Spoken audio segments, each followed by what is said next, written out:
Hello guys, and welcome back to another episode of Coaching Conversations. Today we are specifically covering how to improve the cash flow in your business. So if you're struggling from anything to do with cash flow, you're going to want to listen to this episode.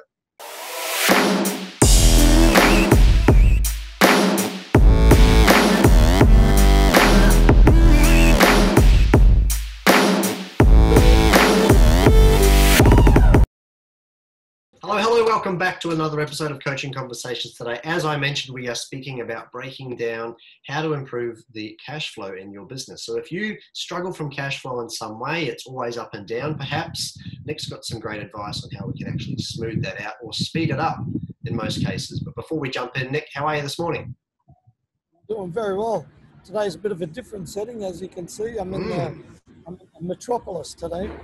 So, and I just thought it'd be a really cool place considering, business looks like it's coming back, which is really good. Let me just give you a bit of a camera turn there. Yes. Right in the city, which is awesome. Yes. And, there used to be a ghost town here a few months ago with COVID, but now it looks like things are coming back, which is awesome. And, I think it's always a good sign to see it. And it's very relevant, right? If people spend cash, the economy keeps moving. And if you don't have any cash to spend, the economy slows down. So cash flow is a lot more just important, not just for your business, but cash flow is important for the economy as well. So. Yeah, cool. All right. So jumping back into the topic, everyone that we see from time to time struggles from cash flow issues, whether they start off well and then they get into a bit of a tight spot or they're just struggling from the outset. What advice do you have for business owners to improve their cash flow, or at least get it running so it's smooth and they can kind of take that worry away from their day to day?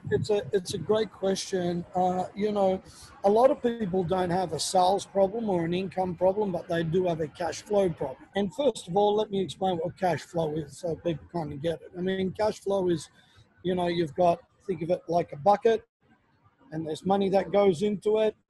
And if you've got a level on that bucket, so it's 3/4 full, and you always use a quarter, you're always going to have, a half left there, right? Now, if you have the bucket's 3/4 full, but you're using, all of it, obviously you're always going to have a deficit. So it's cash in versus cash out, hence cash flow. So first of all, you need to go, well, how much, cash in do I need in order to make sure that I warrant the cash out or the cash flow out? And most people don't even calculate that. So, and it's, let me kind of break it down. So number one would be, well, what's your break-even cost? How much do you need every month, whether it's going to be in wages, fixed costs like rent, fuel, car maintenance, loans, equipment finance, any of that type of stuff. I think it's really important. So at least you've got that margin. And sure, it goes up and down. You don't realize that, they wreck a tray on a ute or whatever it may be. That's an incidental. You got to kind of account for that. But on average, there's a fee there. And then, you want to then look at, well, if I'm taking on new work, right? If I'm, working towards servicing a client, they've just given us a new contract, you might then have to go, well, guess what? Inside that contract, I need to spend $100,000 just to set the job up, and it's going to be $1 million contract. So you've got $100,000 that you need to come up with. Once again, cash flow, this is hard money. It's not like, I've got to think about it or borrow it or whatever. So right. Kind of take that into consideration. Once again, a lot of businesses don't think about that. So that could be a projection of cash flow. We've got a job starting in 2 months. It's going to be $100,000. We don't have that 100, or we've got $50,000 out of it. How do I get that? Remember, you're topping up the bucket. I need to put some extra in the bucket because I know I'm about to drain a lot of that money out of it. So it's important to, keep those two straight away. Right? So that you've got to think about. Now, here's where it comes to how do I then start the cash flow journey. And the reason I call it a journey is, unless you've got a bank at home or you've got a tree that's grows money on it, you need to figure out a journey. Because you can either borrow it, that's quick, easy solution, or you've got to save it. And I tell businesses you probably got to do a little bit of both, right? If you need money straight away, you need it to fund it, right? Because, cash is kind of king or queen, and it's what keeps the door open. the end of the That's day. right. So here are the sort of 5 things that I've come up with.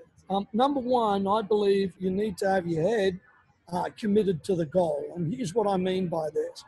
A lot of business owners that we speak to all go, I've got cash flow and it's a pain in the butt and I hate it. And, I need to have cash flow and it's what keeps me up at night. And then when I ask them to go, well, how committed are you to the goal itself and how clear are you to the goal? They're like, oh, what do you mean goal? I'm like, well, I don't know about you, but unless, you got a rich auntie that's going to leave you a truckload, you got to figure it out. And how do you do it? Slowly but surely. So, and this takes time. I mean, let's think about it. Let's say, as an example, you saved $500 a week. I'm just throwing it out. It's $2,000 a month. It's 24,000 a year. If you need 24 grand tomorrow, that's not the right objective. However, if you don't do something about it, you're always going to have this up and down yo-yo type effect. So sooner or later, you're going to have to fill up that bucket. And I believe that it starts slowly, right? That's how it works. So you need to start to have some type of goal. Now, here's what's really important if you're listening to this or watching this. It's not the amount, it's actually the habit of saving. This is what it is. So whether it's a dollar, 500, 2 grand, 10 grand, 1 million, whatever, it doesn't matter. It's like, where's the habit in you starting to put that away? Now, the habit starts where? Your head is committed to the goal. Very similar to, losing weight or, running a marathon or buying a bus. It doesn't matter. Like, you still got to work towards it. So number one, head committed. Yeah? I think that's fantastic. Your cash flow starts with the right habit and being head committed. I think that's brilliant because most people don't even think about that. Well, yeah, like especially if it's been a bug, knife in the side of the ribs for a long time, sooner or later, you've got to change that habit. It got you there. Most people, by the way, most people with cash flow actually have started the business without enough cash injection to start with. And that's why they're always chasing their tail effectively. Well, some people grow rapidly and they need the money. So, and if you don't have, unfortunately, it's a vicious cycle. If you don't have enough track record trying to get money from a bank or a credit union or any of those type of things, is going to be difficult. So, but how do you get money if you can't prove that you can pay it back? Well, how do you prove that you can pay it back if you can't win that contract? So it's a bit of a, weird kind of, circle. So you got to start. Okay, so, right, get your head in the game.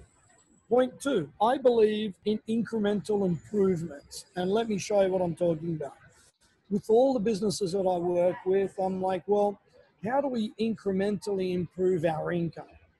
And what I mean by that is, you start with a figure and then you slowly start to get it. Very rarely is the curve upwards that way rapidly. Even with businesses, they're like, I'm doing, 500 grand a month. I want to do 2 million a month. And I want to do that in 6 months. I'm like, well, unless you're going to sleep here at work and you're going to inject a shitload of money into it, it's going to be difficult to do. But how about from 500, we take it to 550? How about we do 600, 650, 700, 800, and we'll incrementally improve. Now, there's 2 ways that I believe that you can help your cash flow. Everything is an incremental improvement in a percentage on your income, whether it's, off the bottom line. How do I save 0.5% per month? Right? Compounding. So as an example, it's 6 to 10% over a 12-month period. Compounding, just 0.5% a month, you'll find 0.5% if you get your head in the game. Remember. And you're talking about taking that off your operating expenses or taking some off sort your of operating expense. expenses. So it could be things like negotiating better rates on material. Here's a perfect example. I'm talking to a guy yesterday. They're probably a 10, maybe $12 million business in the plumbing game. All of New South Wales schools, been doing it 15 years, very lucrative. Anyway, and he was talking, he said, look, they do the faucets under the sinks, the flushing things, the toilet seats, all of this stuff for school maintenance at the end of the day. And he said, I'm just about to negotiate with some suppliers, and usually the faucet is like $10 or $12. He said, look, I want to order 2,000 of them and put them in the warehouse, right? And they're bringing it down to like $5.40. So, man, that's a massive improvement. That's like 100%. washers. And you might not think it's much. Right now he gets them for $1. Somebody said I can do them for 80 cents. There's another guy, he can do them for about 55 cents. And that's not a lot, but on $1, you're literally cutting it in half. And that's 5,000 washers. So if you're installing 5,000 at, I don't know, $20 or $30, whatever they charge, $40, it's an hour's worth of, work changing around. Look at the improvement now. So you can see that just by taking percentages off the bottom is already starting to increase the cash flow, because that money that you get off that, you can put it away into a cash flow bucket or a cash flow account. The same happens on the top end. So how do I incrementally improve the top?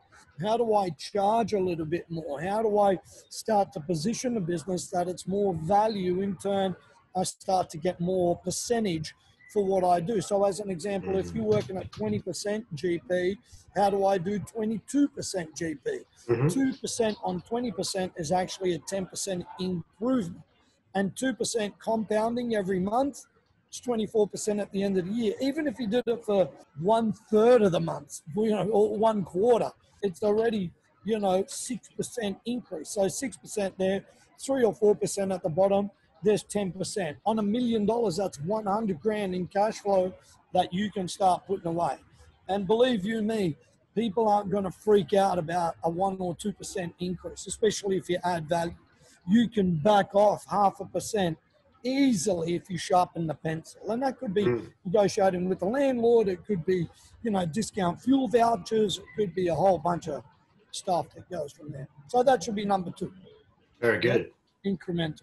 Number 3 is, I believe a lot of businesses suffer where it comes to them collecting money. So they've done the work. Here's an example.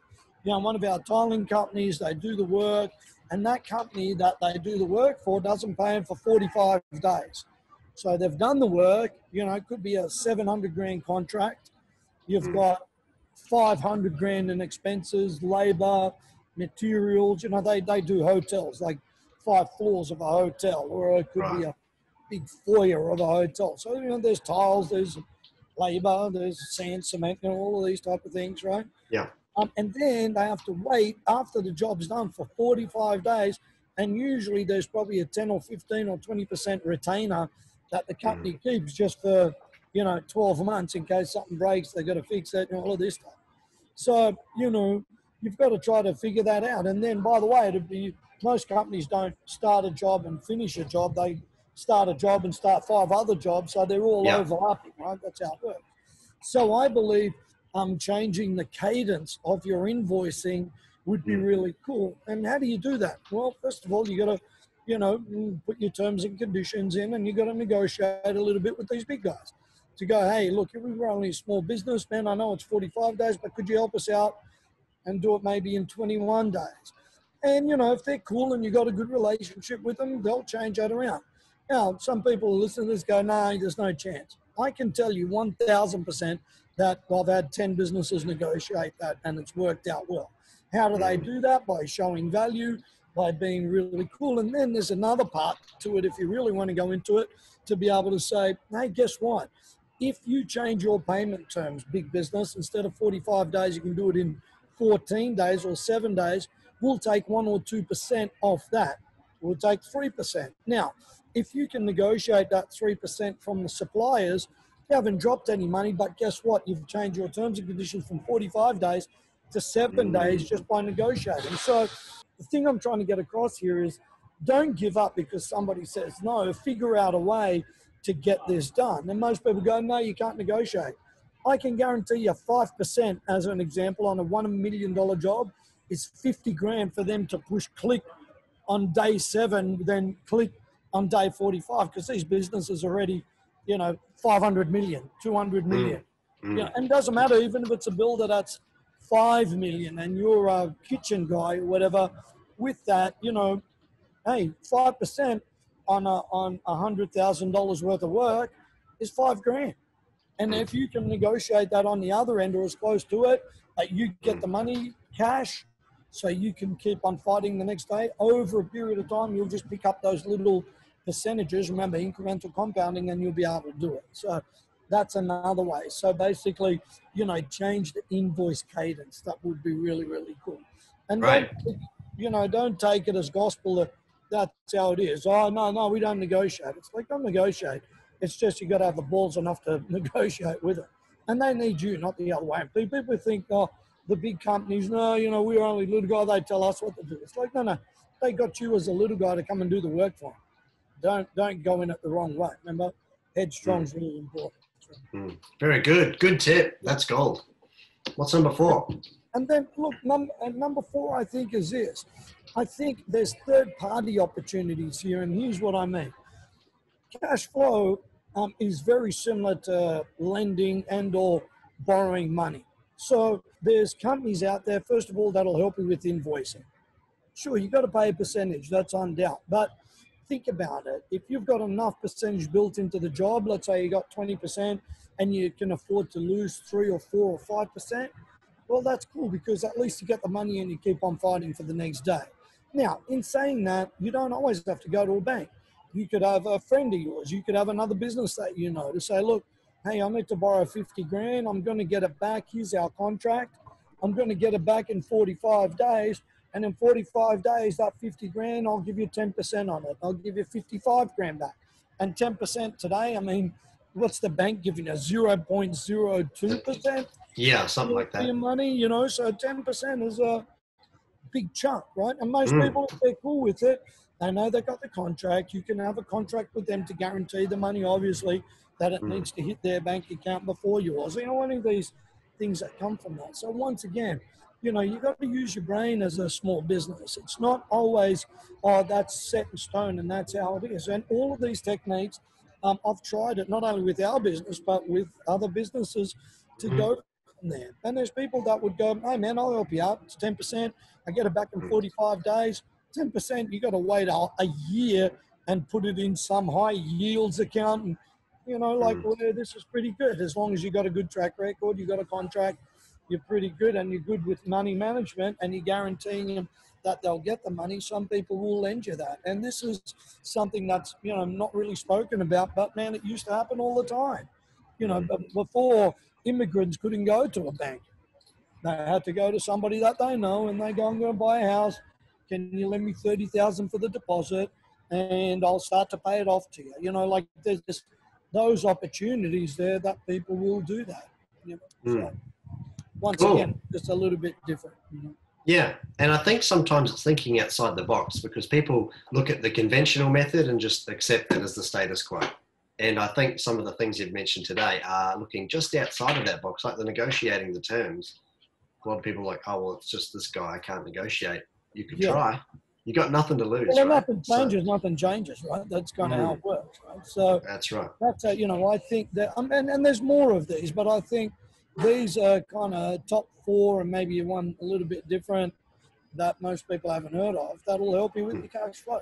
If that's your goal to get cash flow, sooner or later you need to put money away. And number 2, in the meantime, there's different ways to get your money back in. Yeah. Most people see an income problem. It's a cash flow problem. Yeah, that's right. Was there any others or is that it? I think they're 4 really good ones to start with anyway. So. Okay, great. Good. Very good. Well, guys, hopefully you got a whole lot of gold out of that. I know that I did. There's a piece rewinding back in there. I think it was point 3 where you looked at the percentages. And this was important. I wanted to bring people back to this where you said you're changing you're reducing the expense, I think, by 2%. On 20% GP. And you said something interesting there. You said that's a 10% improvement. So it's the way that you look at it and how it's really going to affect your overall margin across the year. Yes, it's only 2% compounding every month for 12 months perhaps. So maybe it's 6% or something over a 12-month period. But ultimately, you're actually improving that GP by 10%. It's not a 2%. Just on a 2%. And that's even more like, think about it. If you're at 20%, and you just do 0.5% a month times 10, I'm just going to go 10 months. That's 5%. 5% on 20% is already like, 20% improvement, which is like, actually it's 25%, which is massive. You've improved your bottom dollar by 25%, even though it's 5% on that, And I don't know about you, but 5% on $1 million, It's 50 G's in your account. Boom, no mucking around. Boom, in there. Yeah. And if your expenses are 100 grand every month, in a year you've already got half of it. Like, you know, in 2 years, then you don't have to worry too much about the cash flow, because then you've got it. That's the way That's it right. is.